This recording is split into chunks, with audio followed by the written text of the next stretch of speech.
Go ahead and call the meeting to order. Mr. Plyko, if you can call the roll, please. Jennifer Hartmann. Here. Jack Miley. Here. Belinda Grassi is absent. Tom Hack. Here. Steve Jeffries. Here. You can all rise for the pledge, please. I pledge allegiance to the flag of the United States of America and to the republic for which it stands, one nation, under God, indivisible, with liberty and justice for all. Thank you. On behalf of the board, I would like to welcome all students, staff, parents, and interested community members to tonight's Board of Education meeting. I would like to remind everyone that this is a meeting of the Board of Education held in public for the purpose of conducting the school district's business and is not to be considered a public community meeting. There is time for public comment during the meeting in the public participation section on the agenda. First up, if we could approve the minutes for the October 24th board meeting. If I can have a second, please. Second. Thank you, Mr. Jeffries. Is there any discussion? Call the roll, please. Jennifer Hartmann. Aye. Jack Miley. Aye. Tom Hack. Aye. Steve Jeffries. Aye. Motion carried. And that takes us to special reports, Mr. Kalis. We do. We have a special report today from our principal at Madison Elementary, Tracy Chantry. She's going to give the board an update on all the good things that are happening over there. Yeah, I'm going to stand behind you, Jen, because I was I'm in gonna move the then. Is that okay? Okay, I'm Tracy Chantry, the principal at Madison Avenue Elementary, and I'm just sharing some good things that are going on at our school so far this year, and a little bit about some of the things that we're doing differently in the classroom this year. And so this is just every morning. I think it's very important to be outside to welcome the kids, and I had to put that little picture of the grumpy kid on there because he got out of the car that day and he and his brother were fighting, and I wanted to take their picture because it was Spirit Week and they were dressed alike and this was Hat Day, so I just put that up there because that's just typical elementary. You don't know how they're going to get out of the car, and he was fine by the time he went back in. Well, I think it's important to share this year that preschool is now a part of Madison Avenue. We had some extra rooms, and they were previously housed in a local church, so they are with us this year, and we love it. We needed some more kids at Madison Avenue. We don't need to have any empty classrooms, and they impress us every day. Nick, is that your son in there? Yeah, the green They're shirt. here, that's my son. So I wanted to share that, and just a couple of pictures of them in action. This was Pastries with Parents we had in September. We always do this towards the end of September. Our MASCO, which is our parent group, they get the donuts and they serve the donuts, and then we have it in conjunction with our book fair. So we invite our parents in, and this is Mr. Poggi, Laura Poggi's husband, and her son Mark Poggi. Interestingly enough, I was Laura's long-term sub when she was pregnant with Mark, and now I have him in my school. And he is one of our great leaders. Walk to School Day we had in October. We had a great, beautiful morning, and this is always a fun day. Even our kids in Latchkey get to come with us. They were walking down to our meeting spot with us here, and then the picture over there is afterwards. We always have a great turnout. It's a great way for us to partner with the township trustees, and Deputy Corey comes over and makes sure that we're safe. So that was October 5th. Mrs. Sepelak's class won the trophy. We have a trophy every year. Mrs. Sepelak is back there. She won with 76% of her kids participating this year. So that's that picture. We also had our fall festival, which we have every year. This is one of our parents who's very involved. And the kids get to come and play games and bring their parents, bring their siblings. We always have great food in the cafeteria, and I always work the prize table, and that's super fun. And that was October, was kind of early since we had the day off on Friday. We always have it the day before that. So it was a little early this year, but it was fun, and the kids got to dress up one extra time in early October. This is Mrs. Bailey, and she is our librarian at Morley Library. And we have our summer reading program. So after school is underway for a couple of months, we have our summer reading celebration. We have dilly bars, and the kids get really excited, and I'm on my hands and knees picking up ice cream and chocolate. They enjoy their dilly bars, but I would never dream of changing the treat because they love it so much. So she came back and she read a story to them while they enjoyed their summer reading treat. And that was also in October. It's a good treat. Here's just a little snippet of our writing and reading units going on in the classroom. This is our third year implementing the reading units of study and also, the writing units. The reading, most teachers are doing now, and we kind of are just getting that underway. It's not a must yet like the writing is. So with our new writing units of study, we teach kids of all ages, starting in kindergarten, that writers write through pictures and express their ideas through pictures. So a lot of our kindergartners can't write yet, but we tell them they are writers because whatever they put in the picture, they learn to touch and tell across pages. And then eventually, you can see the little guy over there had some words. And even if they can just get the first letter sound that describes their picture, we celebrate that. And then that just makes them want to write. They get to write about whatever they want instead of us telling them that they're going to write about something. So even starting in kindergarten, they do narrative writing, opinion writing, and informational writing. So it's really nice to start out early with them. This is Mrs. Hartmann, our literacy coach, who we owe her many thanks for bringing this awesome curriculum to our school. She fell in love with Lucy Calkins, who is out of Columbia University in New York, and she just does great things. Abby does great things for our district. She comes into the first grade classrooms all the way up through, I think, 8th grade and helps and models the lesson. So she was here one day working with first grade, and you can see they're all gathered here. That's part of the curriculum, that you bring the kids to the carpet, you deliver the lesson. The lesson is really short because you don't have kids' attention for long. And then they just get to work. It's the workshop model, so they get to start practicing whatever skill they learned, and the adults in the room go around and help them, ask them questions, prompt them, and make sure that they are able to apply the skill to their writing. So that was one day when she came in to help, and they were actually working on editing checklists that day, which is pretty impressive for first grade. This was public school number 6. Some of us took a trip to New York because Lucy gives a free workshop actually twice, once in the fall and once in the spring. And if you can get yourself there, you can go to Columbia and you can learn for free all day. And then in addition to that, you are able to go into the New York City schools and see how the reading and writing units have been implemented for there over 30 years. So there's over 30 years of research behind this curriculum, and it's about teaching kids strategies. And if you saw Abby on the carpet, if you looked at this picture, it looks the same. And when I went to New York, I was just expecting these different schools with different kids, and what I realized is kids are kids everywhere you go, and the teachers look like ours, the kids look like ours, and it was really amazing. The kids are all very used to having the adults who are learning come into their classroom, so they don't even think twice. You can go sit with them on the carpet and ask them about their writing.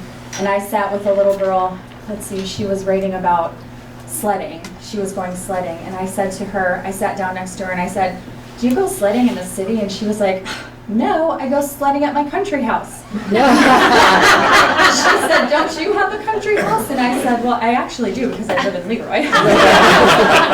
So we had a nice little chat, and it really amazes me at the skills that they have at such a young age. So this is just another shot of the New York City school. And then in math this year, we're trying something different, and I give our teachers a lot of credit. This is a first grade teacher, and it's called the Daily 3. So she teaches the lesson 3 times to 3 different groups of kids based on the need of the kids. So you can see this is a small group, and she's in close proximity to all of the kids, so she can check their work, she can give them immediate feedback, and it's just so valuable for the kids. The higher level kids are the ones that really grasp the concept at the time, can be challenged. The ones that struggle can have it, broken out into as many steps as they need, and then also they're able to help each other.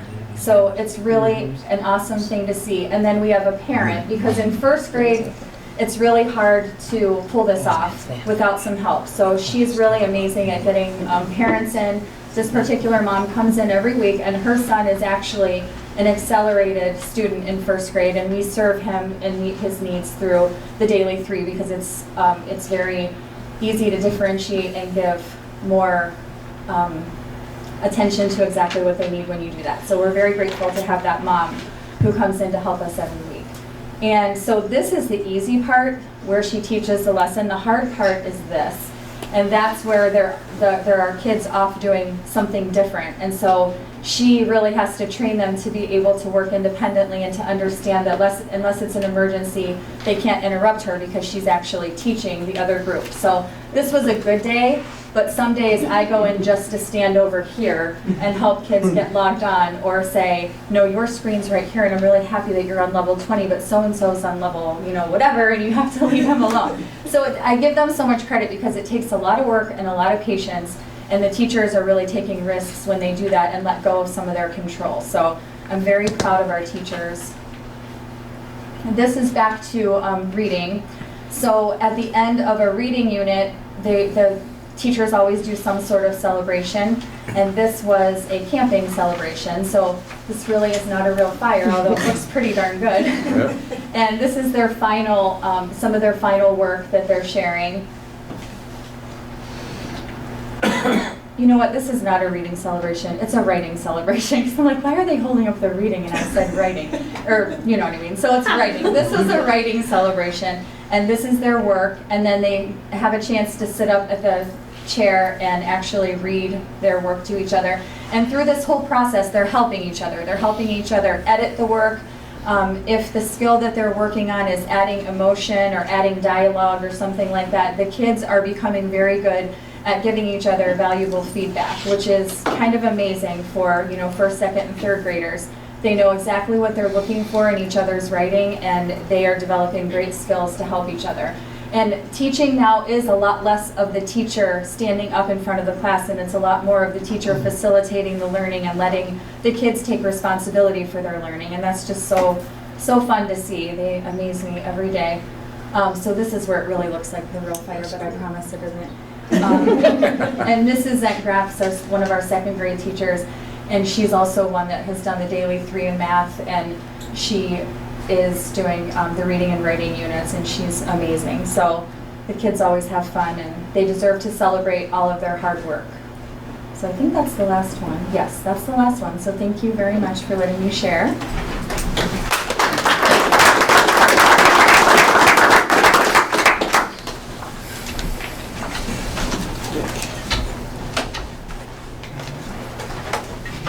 That concludes our special reports. All right, that takes us to old business. Does anybody have anything? Can somebody flick on the lights, please? Matt?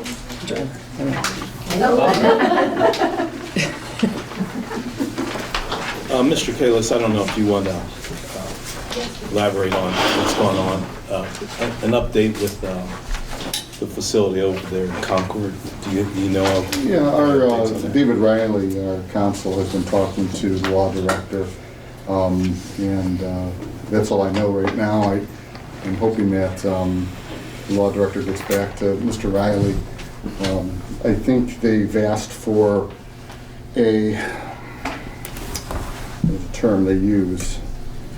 It's, let's see if I can find it here. A leave to plead, which asks for a little bit more time. I do know that the law director over there is also involved the insurance lawyer, so there's co-counsel over there.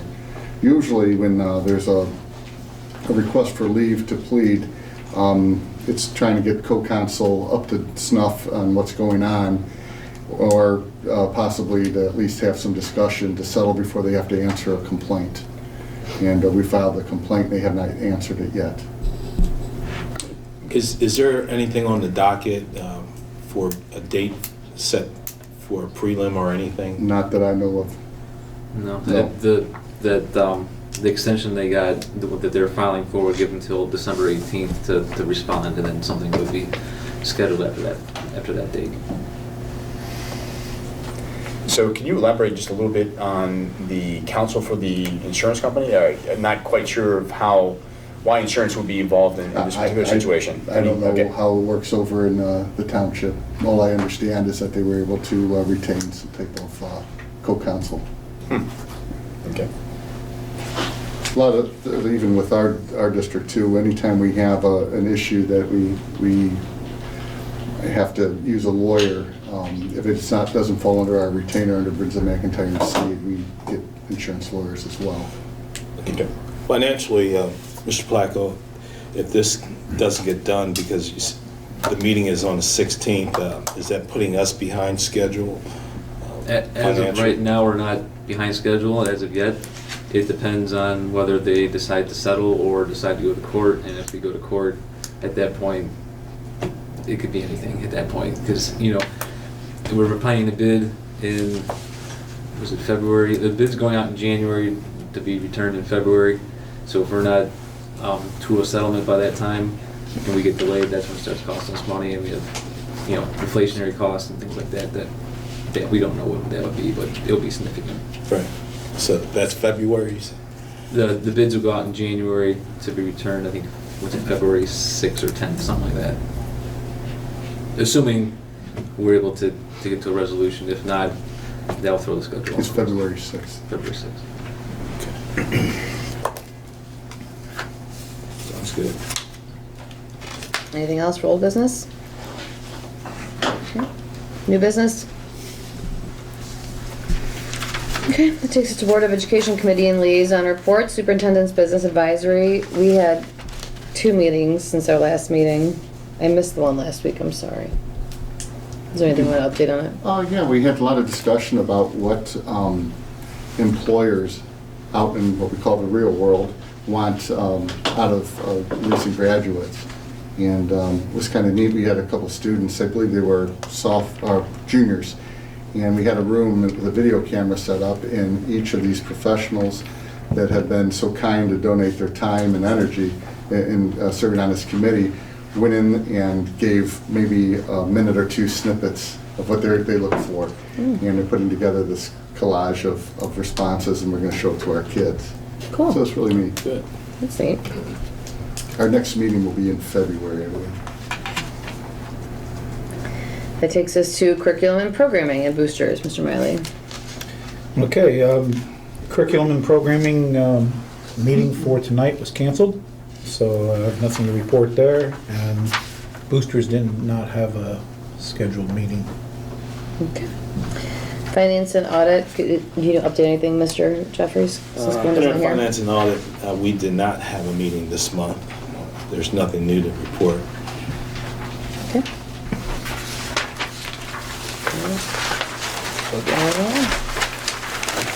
All right, buildings and grounds, Mr. Hack. We did not have a meeting either, but we will have a meeting before the December meeting. So, Okay. and that's Is it it. scheduled? It is not scheduled at this time. But Okay. we will make it happen. Okay. Personnel, Mr. Jeffries. Personnel, the same. There's nothing new to report. There has not been a meeting in the past month.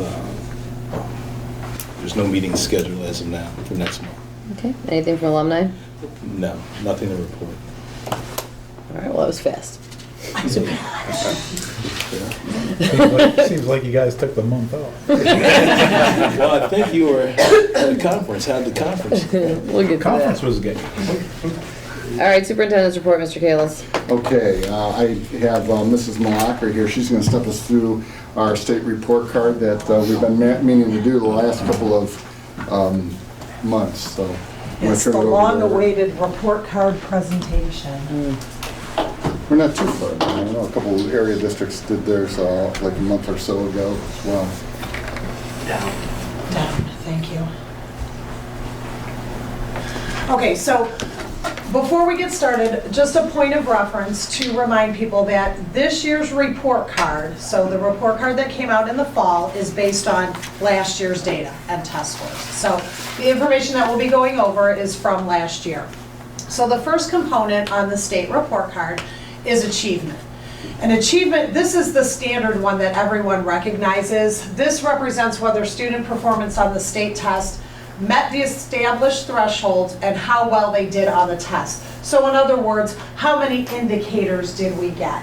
So they look at how many students were proficient in however many tests we took That's the indicators met, and that's 25% of this grade. And then the performance index is 75% of the grade. So there are 27 possible indicators. We do not have all 27 because there are the possibility that students can take classes that we don't offer here because we offer other classes. So for example, you could take Algebra 1, you take the Algebra 1 test, or you take the integrated math test. So it's not because we don't offer the classes, it's because instead we offer something in place of that. So it's not a lack of resources or anything like that, that we have less than 27 possible indicators. The performance index, each score is assigned a point value. So for a student who earns proficient, we get 1 point. For every jump up to advanced and then to accelerated, we get another 0.1 or 0.3 for each score. As students move down, if they don't achieve proficient, you get 0.6 or 0.4, I believe. So each level is assigned a point value. That's how they calculate the performance index. That's 75% of the component grade. So the achievement grade overall is based on 2 things, indicators met and the performance index. So here, a little explanation, and then we have just a slide to show how we ranked with other schools in the area. So you can see 2017 achievement grades, C's and D's. So that is across Lake County. Does the size of the schools have anything to do with that as well? No. Okay. So you can see, just looking at the indicators met, we met 6 out of 24. You can see Fairport down at the bottom only had 23 indicators. So based on the courses that they offer, they didn't take as many tests as we did. Okay. Gap closing is another grade that we get on the report card, and this looks at how well schools are meeting performance expectations for our most vulnerable students. And vulnerable students are considered our subgroups. So this grade is based on the performance of 9 students groups against the performance of a 10th group. So the 10th group is all the kids in the state of Ohio. Okay? Then they break it down, and each group that you have within your school system gets compared to all students in Ohio.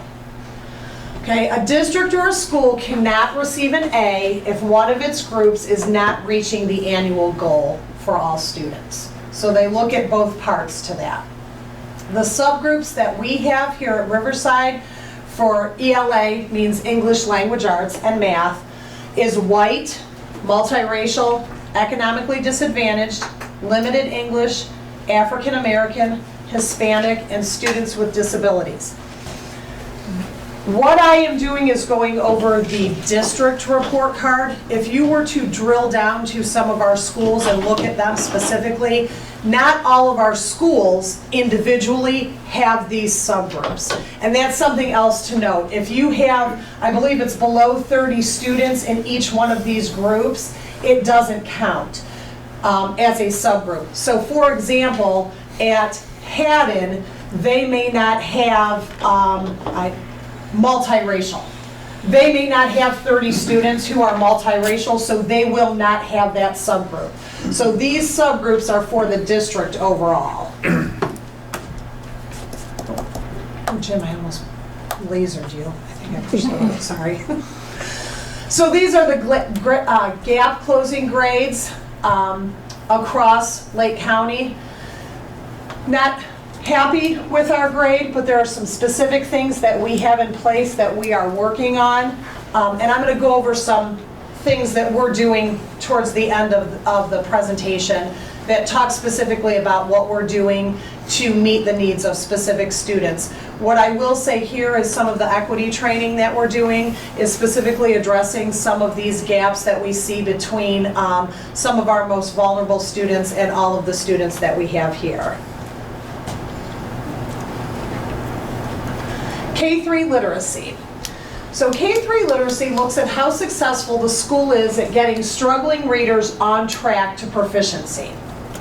It measures students from being not on track at point A to being on track at point B. So for example, we look at kindergartners when they come in, we give them what's called a diagnostic test. We do that within our district, and we say they're on track or not on track based on the results of that test. We then give that same group of kids at the beginning of first grade a diagnostic test to test where their skill level is, and we look at whether or not they have moved from being not on track to on track. So that's what K-3 literacy is looking at. The ultimate goal in this particular grade and component is passing the third grade reading test. That is the first test, state test that the students take in reading is in third grade. They take it in math also. But this is specifically looking at literacy. You do receive a deduction for students who do not pass the third grade Ohio State test. That's what OST means. And here's, I need to put a but in here though. There is a current law that students who do not pass the third grade state test will be retained in third grade. However, there are other measures that we are allowed to use that if they meet the benchmark, so we use MAP testing, okay, in our district. If the students meet the benchmark on MAP testing, they are not retained.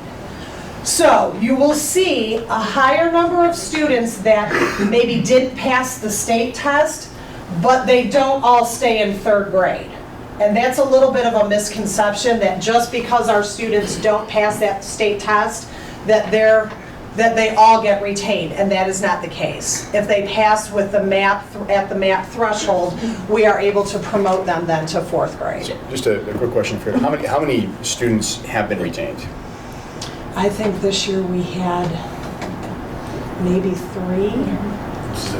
Two or three, and that's been, I think last year we had 2, so we have very, very few that get caught in this because we are doing a really good job. And actually, what I wanted to add on this particular component, this was our greatest achievement. When this score came out this year, I was absolutely ecstatic. We were an F on this last year, and we moved up to a C, and I am so proud of our teachers. Tracy, you could not have laid the foundation for this any better by talking about the reading and writing program. We are moving in the right direction. Our interventions are very focused with the students who are struggling. So this to me was outstanding. I was so very proud of the hard work that our K-3 teachers have done. Our literacy coordinator and our intervention tutors have really worked their tails off. Where you see the NR, remember, that means they didn't have enough students to make a population. So for K-3, so what it meant is they did not have enough students not on track to make this indicator. So that's why Kirtland, Perry, Wickliffe, and Fairport, they don't get a grade in this area. It's just the way the numbers work out. Okay? Progress. Progress looks at the growth that all students are making based on their past performance. So it looks at 4 different groups for this particular grade. Okay? And it's a component grade. It looks on overall student progress, that's 55% of the grade. The progress of gifted students, so we're looking at one end of the spectrum, okay? We're looking at the progress of students in the lowest 20%, okay? That's 15% of the grade. And then we look at students with disabilities. So they really are looking at the overall progress, and then they're kind of breaking that down into groups that meet all ends of the spectrum. Progress, this particular component is what you may have heard of as value added, okay? And value added is determining whether or not the students make a year's worth of growth in a year. So the report card actually gives you two ways to look at what students at Riverside are doing, or students anywhere actually. Achievement, did they hit that proficient threshold on those state tests? But it also gives you a chance to look at whether or not they're growing like they should overall year after year. So our progress grade here, our overall grade was, our grade was a D. Our components to that, our overall was an F. Our gifted, our lowest 20%, and our students with disabilities are a C. So we have some work to do in this area. Again, we are targeting some pretty specific things to look to improve this overall value added. And again, that's student growth. So just, I know you often get together with your counterparts in other districts. Do they have any secrets to success or thoughts on that we might be able to incorporate into our curriculum? I think that they do, and I think we're starting to incorporate some of those. Looking at the data a little more closely that comes from MAP is one thing that has been, I have heard over and over again, and we have started, kind of to jump ahead a little bit, we've started some pretty targeted professional development with the teachers with regards to drilling down to the data. Because if you think about this component grade and you look at the overall and an F, what we need to look at then is how do we reach each student individually? How do we start to personalize that learning? You heard Tracy talk about the reading and writing program that we are running K-8. Well, now we're going to be able to start to meet those needs of individual students. And it doesn't matter if you're here on the spectrum or you're here on the spectrum. It makes no difference because we're going to meet you where you are and take you a full year's worth of growth. So, and the MAP test will help us because we do that at the beginning of the year, we do it in the middle of the year, and we do it at the end of the year. And that really gives us good insight into where the kids are at, and it will target specific things that they're ready to learn. So. Terrific. Just for my own understanding, when they talk about a year of growth, so say hypothetically you have a student who finished third grade but really had completed 2.5, was the equivalent of 2.5. Mm-hmm. A year of growth would be 3.5, or would a year of growth equate to being a fourth grade when they're in third grade? No, it would not. It would equate to, if we put it, it's a very convoluted mathematical equation that even the mathematicians don't understand. So and believe me, because I've gone round and round with Mr. Miller about this from Leroy, and he's a math guy and it infuriates him. But it equates to going from 2.5 to 3.5, okay. Not 2.5 to 4. Now, though, you have to take that gap closing component in, because if you're in third grade and you're at 2.5, and we only get you to 3.5, we haven't closed that gap. Right. You see what I'm saying? So that's how those two things kind of work in conjunction when you're thinking about how do all these pieces fit together. So we could have very good growth, and some teachers have great growth, but they don't have high achievement. That can happen. Or you can have high achievement and not have high growth, because it's much more difficult for students who are accelerated or advanced. It's much harder to grow them. Sure. And that's, you know what I mean? So those are just all the pieces, the moving pieces and parts that go into this when we try to think of how do we best attack it. Terrific, thank you. So, question. Okay. Your MAP, mm-hmm. I was lucky enough to retire right when that was starting. So, how does MAP help you predict where you're going to be there? On growth, MAP is a test of growth. So it will take the kids at the very beginning of the year when it assesses them, and it will project where they should be by the end of the year. So, using that statement, mm-hmm. we knew we were getting an F going in?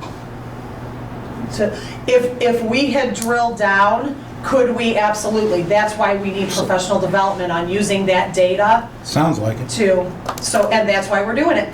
I mean, that's absolutely why we are doing that, to use that data better. That program will also then group our students according to what they need to learn and where we need to get them to go. How many times are the kids mapped? Beginning of the year, middle of the year, and the end of the year. first through 8th grade. So Unless you're- by the end of the year, like, say, what, March?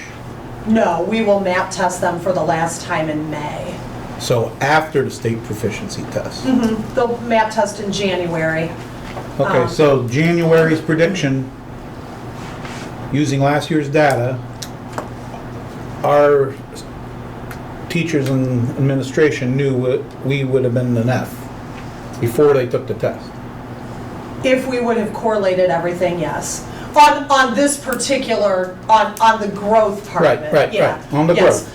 Now, you can see as we drill down to specific populations, that those populations Yeah, they are all making. did decent growth. Yeah, so we're doing, so it's overall that we need to look at how we're meeting the needs of our students in general. And like I said, and you know also that you don't see a turnaround in 1 year with the implementation of new programs. So I see us moving in great directions. I think wonderful things are happening in an effort to personalize and individualize learning Okay, for kids.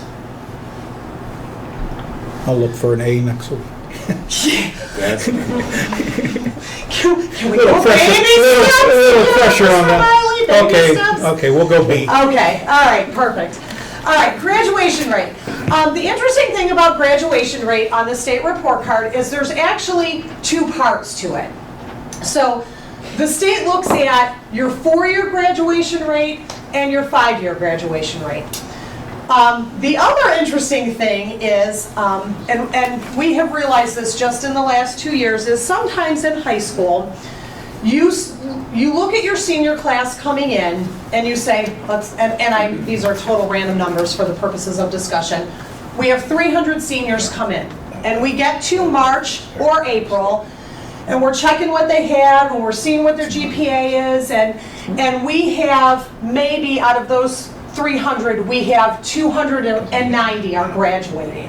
And we say, prior to this, historically, we've said, okay, Riverside did pretty good. You don't ever want to lose any kids or not see them graduate for sure, but 290 out of 300, you know, we're moving in the right direction. We're doing okay. The state does not look at graduation like that. The graduation clock starts ticking the minute those kids step into 9th grade. So when those students start 9th grade, that is when we have to determine whether or not they've graduated in 4 years. And so where this becomes a little bit different, how we're viewing how we treat our high school students, we need to start, and we have started through the college and career readiness programs that we've started, we need to start looking at those at-risk students in 9th grade. Because what happens is, that senior class that I just described to you, they were 300 when they started their senior year, but they may have been 325 when they started in 9th grade. So somewhere along those 4 years, potentially we lost 25 students. I'm going to say again, those numbers are strictly for discussion purposes. That is not how it worked out at Riverside. I just use those to make a point. That we need to concentrate on making sure that kids from the minute they start 9th grade get all the way to graduation. The state also does then look at a 5-year graduation rate, and that's 40% of this grade. And so here we were for graduation grades. And like I said, what we've started to do is to look at putting some programs and interventions into place long before those students hit their senior year to try to make sure that they're engaged in school and they see graduation as valuable as we do. We were one student off on the 4-year for a B, or somewhere around there. Yes, it was, and that's sometimes... The high school was a B. So if you look at their report card, this is one of those ones that actually mirror each other. Whatever the high school has, the district gets. Well, there was a child out there that hit the district and not the high school. So that was the one child. It was the difference in the... Hit the district, but not the high school, meaning they were In other already words, gone? right. No. We just didn't know where that child was going to hit until after the reporting was done. We couldn't, there was nothing we could do. So in other words, the child popped up once the grades were released. So one thing to remember, what Mr. Schlick is saying, is that students who we place in other facilities or who may go online but are still Riverside students, they count in our totals. So that is a student, so when he says somebody popped up, that's what happened. So when we look at our count that's just here in our four walls, so to speak, we had a B, and that's what will show up on Riverside's report card. The high school's report. Yes, on the high school's report card. When you look at the district, because we essentially are responsible for those students that we either place in other facilities or that go online through our district, there was one that did graduate in the 4 years. And that was the difference between the district and the high school. So if that child ends up graduating on the 5th year, He would be played. Yeah, that will be a positive for us, yes. and if the child doesn't graduate, It's a negative. then it hits us twice. And I think it's important too to remember that this data here, there are children that just aren't going to graduate. Right. I mean, and they're allowed to not graduate, but there's no provisions for them. Right. So, Just like it used to be, if you didn't graduate, you were supposed to have your license pulled. Well, that never happened. Right. So can you give a hypothetical on what you just said, that they don't graduate, they're not allowed? some students are allowed to stay in school longer than others. Okay. But I mean, it's just what it is. So, they're not going to graduate in the 4-year cohort, or 5. And some don't have to. It's at the age of 22. Right. Okay, the next grade that shows on the report card is called Prepared for Success. And this is where the state is starting to look at how well we prepare our graduates for future opportunities. And there's a multitude of things that they look at here. The primary measure is the college entrance exam remediation free. So in other words, they're looking for a specific score on either the ACT or the SAT. The state now pays for all of our juniors to take the ACT. So we get one, and this is why, you know what I mean? So, because we're now measuring whether or not they are remediation free when they leave, or when they're getting prepared to leave us. The scores are up there: 18 for English, 22 for math, 21 for reading, 430 for the SAT writing, 520 for math, and 450 for reading. You also get some points, so there's a couple of different things. Are that those go into bonus this. points? But which ones, bonus point? What you're about to read? The honors diploma, no, so there's a couple of different, there's a couple of different tracks. So these are not bonus, the ones at the bottom are the bonus ones, okay? Yeah, so that helps. So our kid is being tested on the ACT, for example, Yes. and whatever they score. Then they can get additional points for being college credit plus? Yes, so let me, so the primary measures where I said the ACT score, okay? Yes. An honors diploma or 12 points through an industry recognized credential, and that is through Auburn. So if they graduate from Auburn or they're on track at that point and they have those industry recognized credentials, they essentially, for meeting one of those, get a point, okay? So we get a point for every kid who meets one of those. You can't do double. So you can't get a 25 on the ACT and get an honors diploma. No, you cannot. You get it once.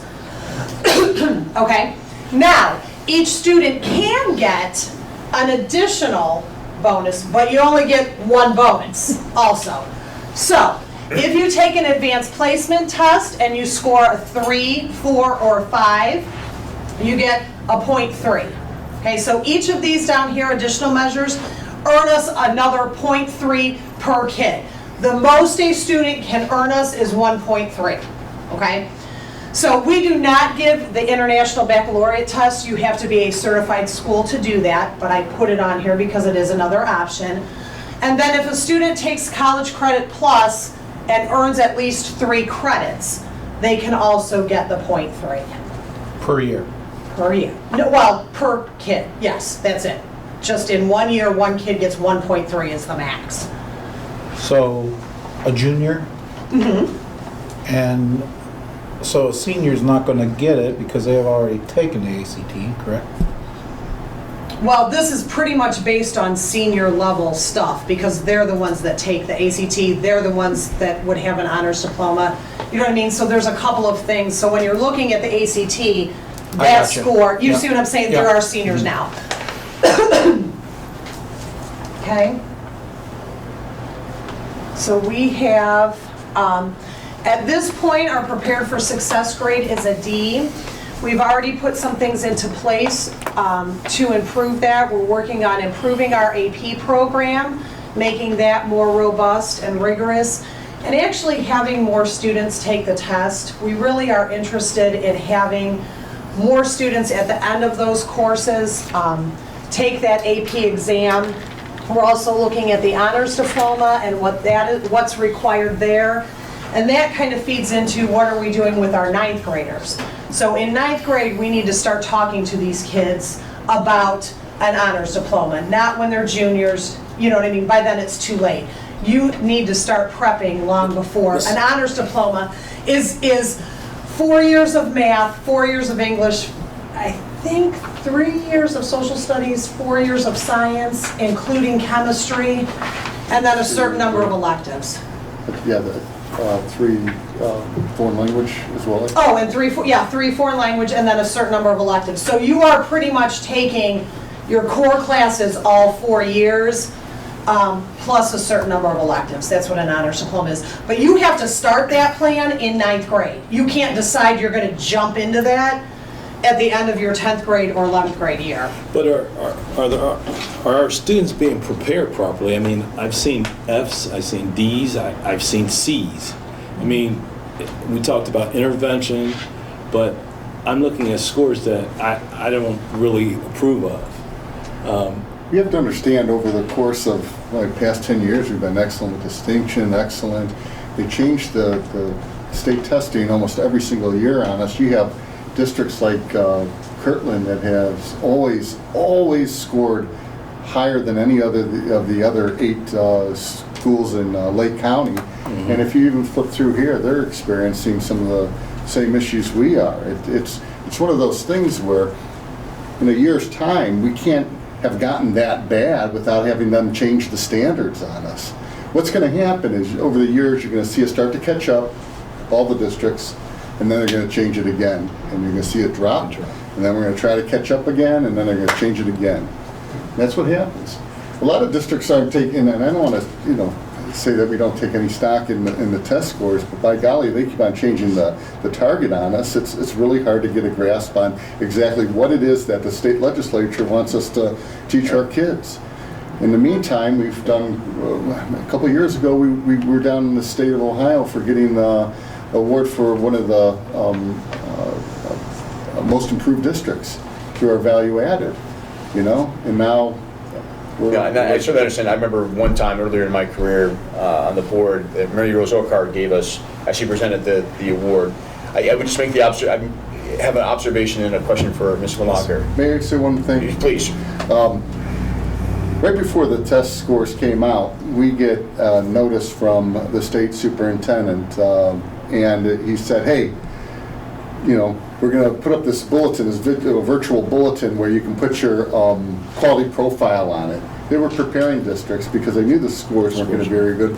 The quality profile was created by advocates in the state that wanted to show all the good things that are going on in the schools besides just this flawed system that they have here. And that's coming from the state superintendent, who is appointed by our governor, who supports these tests. I guess my one observation is, Mentor and Perry have had the same circumstances and have consistently performed near the top of Lake County, so obviously they have figured something out. And I certainly understand that we have things in place to improve our performance, and that is good. The robustness of Mentor and Perry would be something we want to emulate as much as possible. My question for you, you talked about beefing up the AP. Can you just elaborate a little bit more on that? So we're doing some specific targeted professional development for call it interventions, for our AP teachers. We're talking about getting them more training in their specific subject areas. We are working on what it means to be an AP student. We're also talking about changing some of our honors classes that feed into the AP courses and better prepping our kids earlier. So rather than maybe in 9th grade taking a 9th grade honors English, maybe what you're taking is a pre-AP class in 9th grade. When we talked about that too, taking a pre-AP English class would prepare you to do AP history, AP government, AP English, AP composition, AP lit, because those are all language-based courses. It's not going to prepare you for AP Calc, you know what I mean? But it will certainly prep you for any of those classes where writing and reading at that level is that rigorous. So those are the kinds of things that we're doing to try to get kids ready for the program earlier, but in addition, talking to them more and perhaps even requiring, although we haven't decided that for sure, students who take the AP course to take the AP exam. Because of the increase in options for kids, for instance, you'll have a student that has an option to take an AP course or possibly take a College Credit Plus course. You'll get credit through the AP course, which is a very rigorous course, if you score 3, or if you take the test and score 3 or better on it, okay?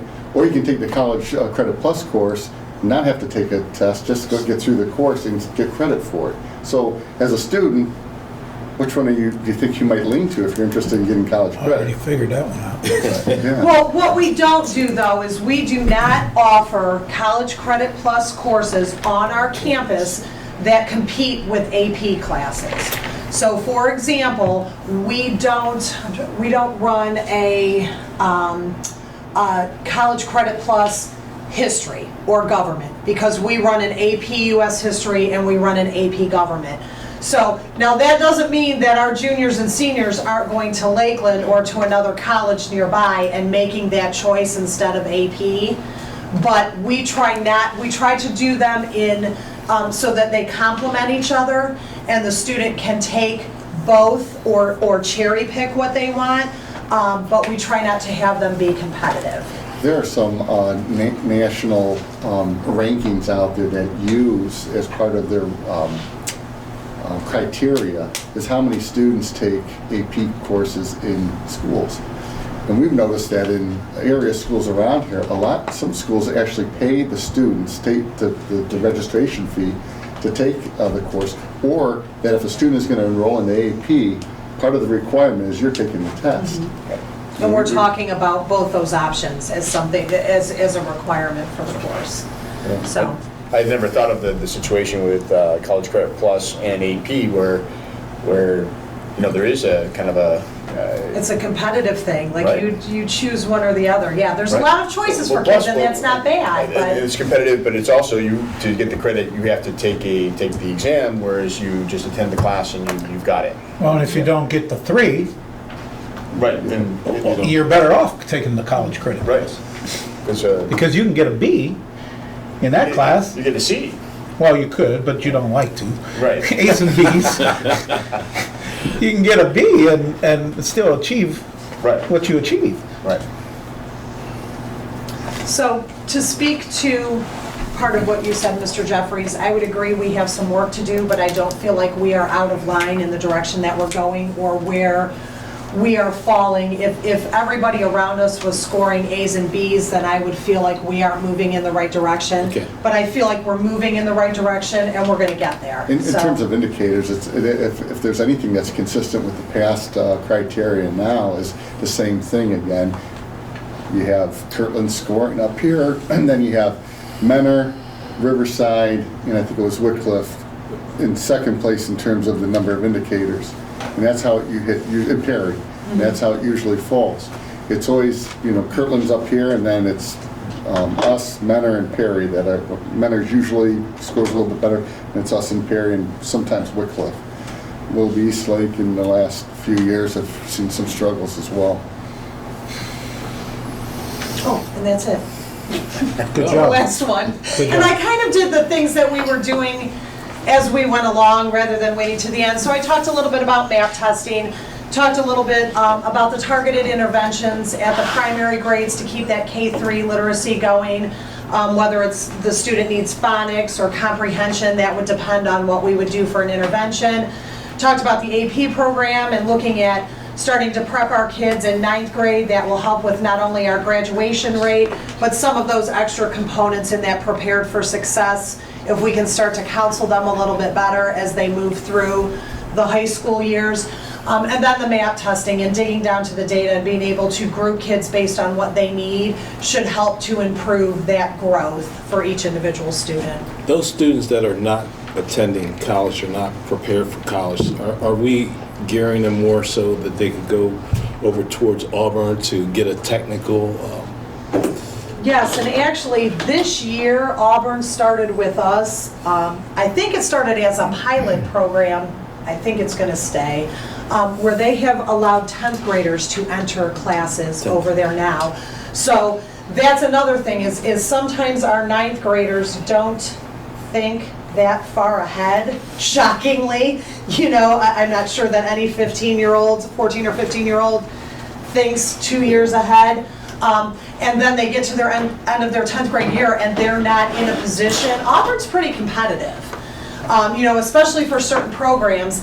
And so they aren't always prepared to enter into those programs. So Auburn has been working with us and we've been able to send a group of 10th graders that we felt not only were ready, but it was necessary for them to make that move to more of a tech program rather than staying strictly academic all day. So that's another thing we hope that will help keep those kids in school till they graduate. Also, even during the lean times in our district, we were able to maintain a lot of our industrial arts programs here on campus as well. You know, they are popular programs.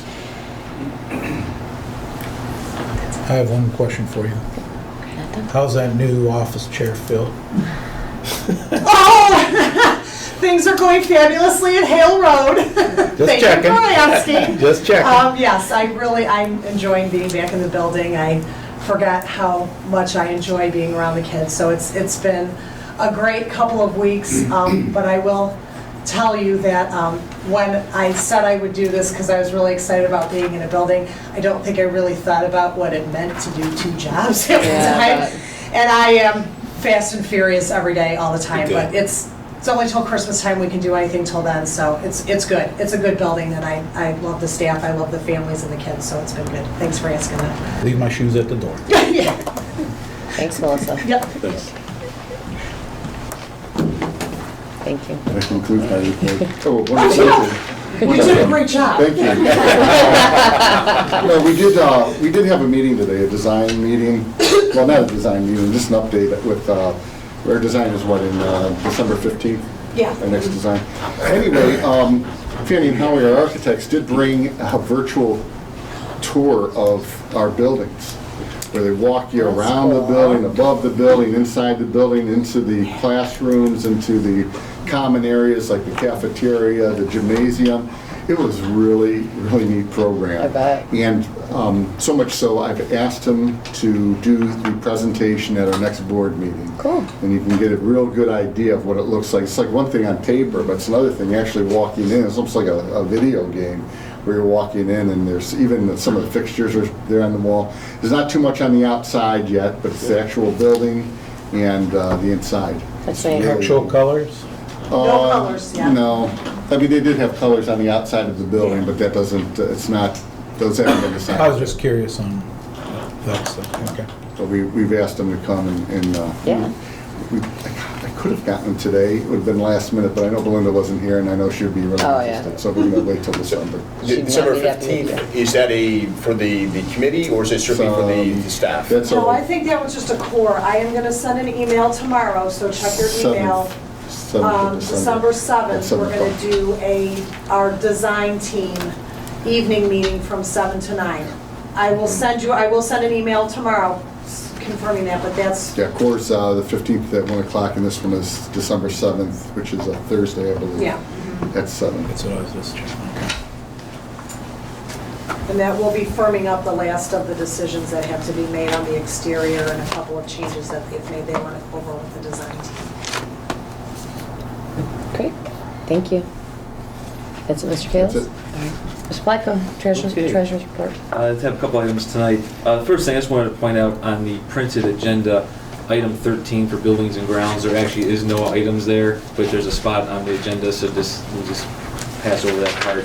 I fixed it in board docs, but we already had printed off paper copies.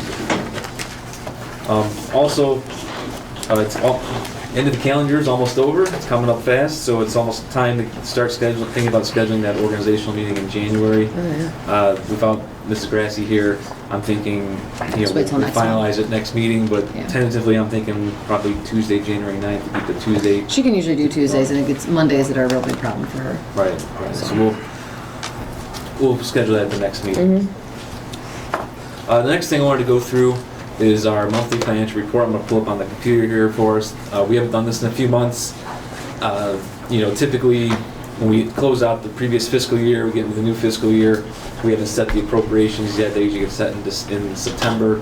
So looking at July, August reports are kind of comparing what actually happened to nothing, because there's no finalized budget approved by the board at that point. So with last month with the 5-year forecast presentation, I've been a little bit overkill to go through the financial reports, so I figured I'd wait till this month to go through them. So it's been since June, we haven't really gone through the financial reports. So this is the financial report through October 31st.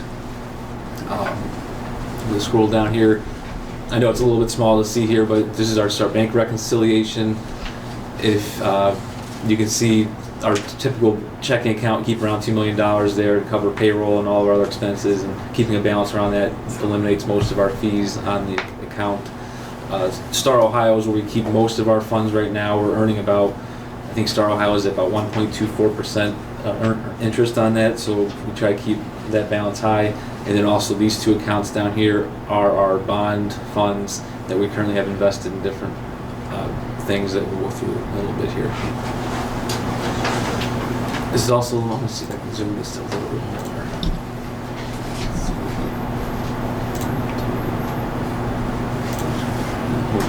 Actually, let's keep it that way. This is a cash balance report. You mostly want to pay attention to this last column here. I know it's small, but the red items are negative balances. These bottom funds are our grant funds. We work on a reimbursement basis, so they always are negative, and then we get reimbursed from ODE each month. So at the end of the year, it'll wash to zero. Our food service fund is also a little bit negative right now, and I think that's just a timing difference between some of the federal subsidy payments we get and the timing of our expenditures. But you can see last year we carried in $120,000, so I anticipate we'll be somewhere in that range at the end of the fiscal year. Just the timing differences cause us to go negative currently. All other funds are pretty typical fund balances for this time of year. Here. No, that's too big. Okay.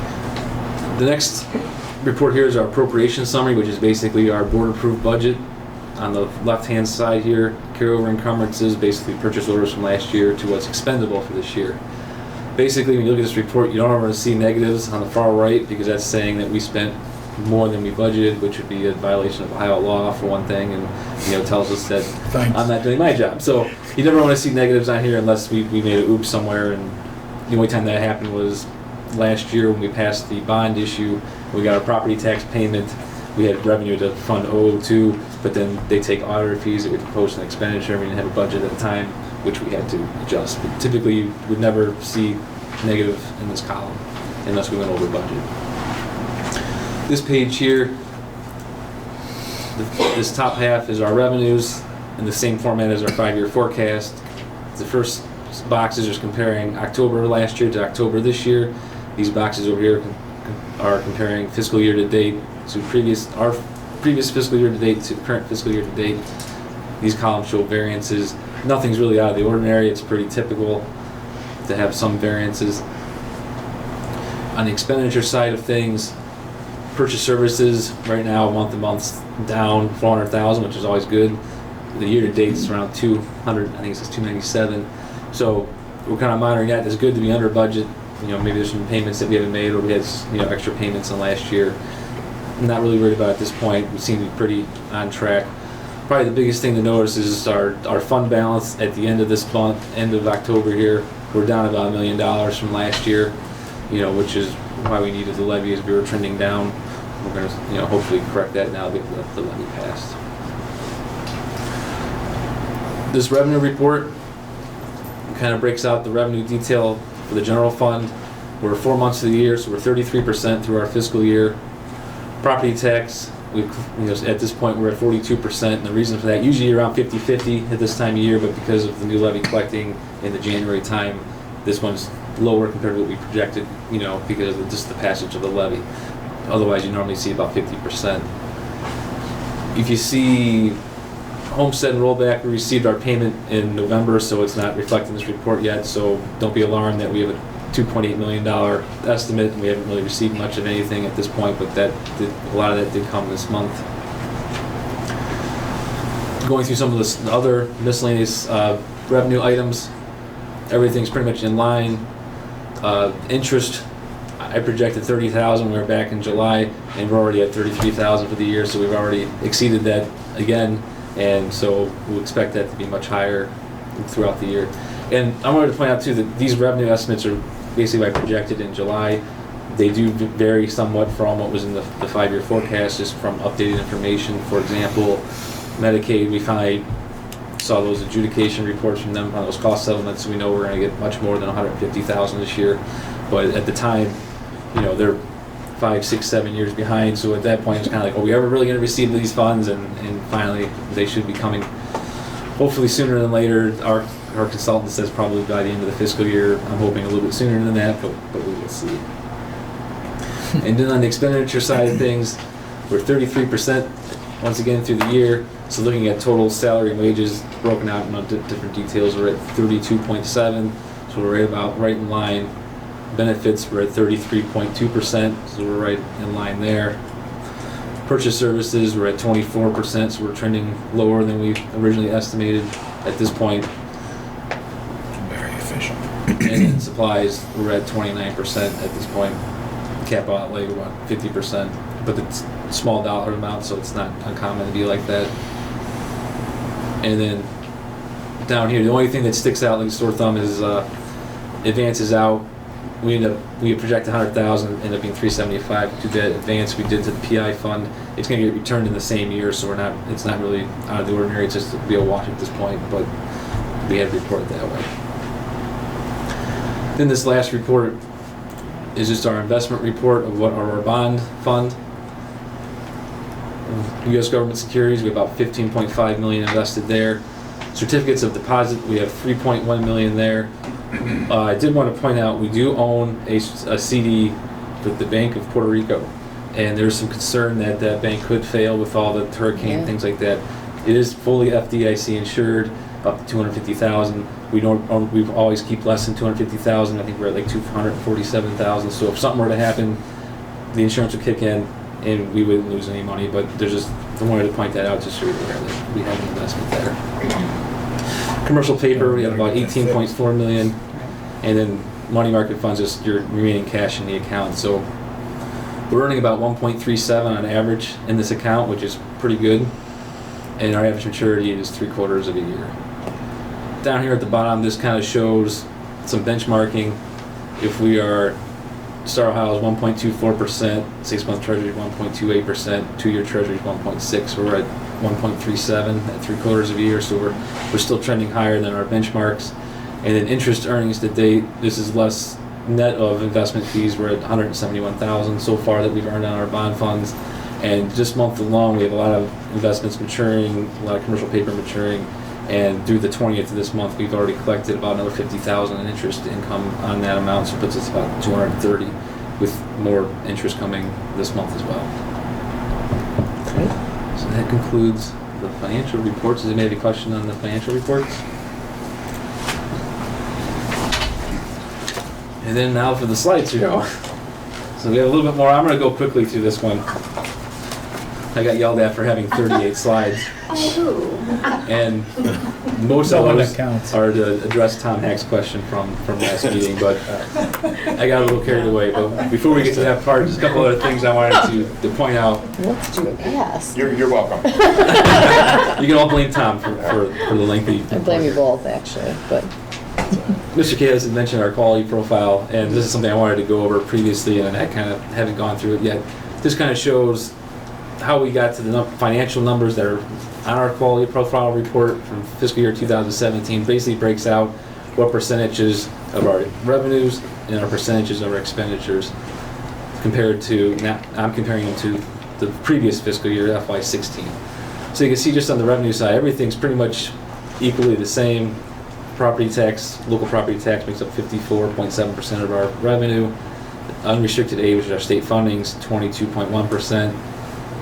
All our revenue includes joint financing district, 9.9%, and some of the other miscellaneous items gets us to 100% for revenue. Expenditure side, salaries and benefits are typically your two highest expenditures, 51.5% salaries, 21%, and benefits. Purchase services is actually slightly higher than benefits at 22.7%, and that's fairly common in public schools in Ohio. So now that all the 5-year forecasts have been filed with ODE, we can go back and look at fiscal year 2017 and kind of compare how our salary and benefits compare to the other districts in the county. They're in alphabetical order. Riverside, 72.72%. It's slightly different from the last slide because the last slide included what's called all other financing sources. So if we transferred funds to another fund, we're including those numbers, so it kind of skews your numbers a little bit. This is more looking at, if you're looking at a 5-year forecast, you're just looking at total expenditures, not including those other financing uses. So it's line 4.5 of the forecast. So if you do the math on all the districts, you can see that Riverside is the 3rd lowest salary percentage and the 4th lowest total salaries and benefits percentage. Benefits are about average. And I put fiscal year 2016 on there as well, just to kind of compare that we're about where we were last year, but this kind of compares to other districts. And you can see Menard's up at 80%, Madison's at 80%, Kirtland 81%, and so forth. One of the things I wanted to point out about looking at the apples and apples comparison of these districts is actually a little bit more challenging on the surface looking at it. It has to do with, because it's a percentage of your expenditures, that your supplies, purchase services, capital outlays, those items affect your percentages if you have different things going on. And for example, Ruby, Eastlake, and Madison outsource transportation. So they don't reflect those expenditures in their salary and benefits, they're reflected in purchase services. Same thing with like custodial or technology. Here our technology staff is outsourced, but Madison has a heavy technology staff because they do shared services with other districts, and they came from our district. So their salaries went up, our salaries went down. So it's a little hard to do comparisons like that. Also, our substitute teachers outsourced. I know my previous district, all of these substitutes were hired through the ESC. They weren't on the district's books, so they were a purchase service, not a salary. If your district has high open enrollment out or community school deductions, that inflates your purchase services number, which would lower your salary and benefits number. Also, if your district has a PI levy, their capital outlay would be in their PI fund and not necessarily on their general fund. So if a district didn't have a PI fund, they'd probably have higher capital expenditures. That also changes your percentages. And then the two other items, if you have general fund debt, obviously that's going to lower your salary percentages. In our case, with the joint financing district, we're the only district that reports that in our 5-year forecast because it's a major revenue stream and it makes sense to report it that way. The other 3 districts in the joint financing district do not report that in their 5-year forecast. So that also could skew your percentages based on how they utilize those funds. So how many of the other 3 districts record it? They're not in their fund. The joint financing districts are reported in a separate fund. It's called Fund 30. They're not required to include that in their 5-year forecast. Riverside historically has done that. The other districts have not. And in talking to the other districts, they kind of say, yeah, we probably should be having it in the forecast, but then if they change it, it's going to confuse people. So they don't, we do. You can argue which way is best, but based on ODE's guidance, you should only report your general fund. But without this is a major revenue stream for us that we use for regular operating expenses, so it makes sense that we report that. So this slide just comes back from the previous month, my 5-year forecast presentation, and we went through what the state share index was and how that reduces our funding formula from $6,010 down to $1,265. And Mr. Hackett asked the question, well, if I take $1,265 and I multiply it by the number of students we have, around 4,100 or so, how'd you get to 8.9 million? It doesn't add up. And so that's what the next 33 slides are. And I'm gonna go through quickly. So we're not here all night, but When we're done, do we get our treasurer's license? you gotta do 300 hours of internship hours, so I I love see. about 290. This counts as 3, right? Also in the number, just on top of the state funding, it has casino revenue, which is $50 a student. That's around 200,000 for us, and then TPP, hold harmless supplement. We went over that last month, but that's pretty immaterial. So there's guidance from ODE. So if anybody wants to go online to ODE's website, this is the link. You can go line by line explanation of the report. You can also get other state funding information from there as well. And I'm just going to read this word for word how the foundation formula works. Basically, it works in a way that provides state assistance and direct relationship to the student population of a school district and converse relationship to its property wealth. The mechanism in the foundation formula that makes it operation sensitive to wealth is referred to as the state share index. This measure determines what portion of the per pupil funding through the foundation formula should come from the state and what portion come from the district. The state share index and its function is distribution of the state foundation funding is therefore at the core of the foundation formula.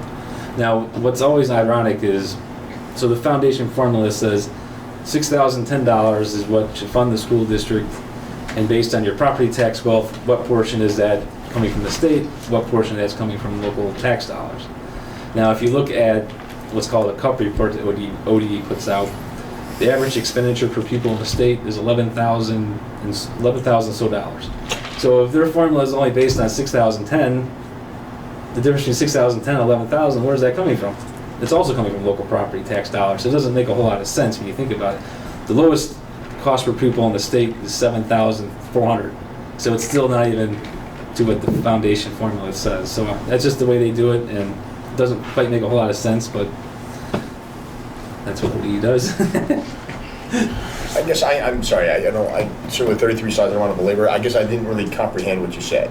Because maybe Ohio is not consistent, but can you repeat that? I guess I'm not totally Basically, tracking. based on this explanation up here, it's saying that the foundation formula, based on your property tax, if that's $6,010 is what the formula says this year, what portion of that should come from the state, what portion of that would come from the local dollars. Well, that's not enough to fund a school district. Okay. Any school So district. the takeaway is the $6,000 or $6,200 is what they say is the minimum Funding. that you need in order per pupil to educate a child. Is that correct? Okay. Essentially, yeah, that's what they're saying. And then your point is that the There's average not a is single 11. there's not a single district in the state. High is 11 and low is Okay. 7. The average is 11. Right. The high is 30,000, but that's Oh. put in bay because they only have 67 students in the whole district. They gotta fly them The around. typical high ones are Orange, Beechwood, Solon, in the right. $21,000. School bus in the air, Thank you for the clarification. magic school bus. Right. So I'm gonna skip that slide. This kind of goes over just Okay. head count and difference between head count and enrollment. This is, I know you can't see this, but this is a report that you get. It's called the SFPR. It shows your state funding. You get 2 payments a month, so you get 2 of these reports a month. This is a summary sheet, and I'll show you next slides here, but there's a 22-page calculation of how you get your state funding. You get 24 of those a year. So this It's like kind of shows you how, value added, right? this shows you how complicated it is. So just to kind of briefly go through this part here is your funding formula and opportunity grant, which is like your state foundation amount. That's how you get to the 5.5 million. And then there's other functions of the formula that transportation and special ed funding are the biggest components. And I don't think I'm going to go through all these slides because I think it's a little overkill. But also from deductions from your state funding is also your open enrollment out, community school deductions, and things like that. I had mentioned that we were on what's called the guarantee, so we don't get any less funding this year than we did last year. Other districts, for example, what's on called the cap. And what that is saying when you calculate the whole formula, you're not getting as much funding as you're entitled to. If, for example, Painesville City, you can see a difference between this is what they calculate and this is what they actually get.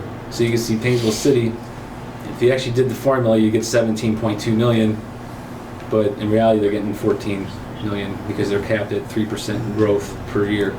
So districts that are considered poor in the state get a lot more funding than districts like us that are considered rich. It, kind of ignores our true financial position, but based on our community and our property tax wealth is how the state formula works.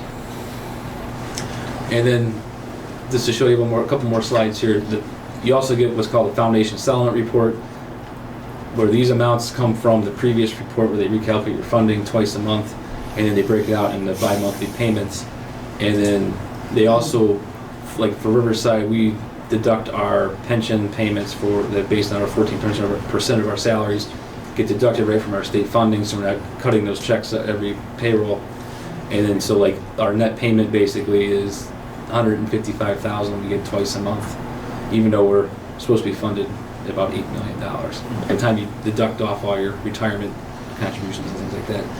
A district like Orange, their payments are zero every month, and you cut a check to the state for your pension because you didn't get enough funding for your students. Super.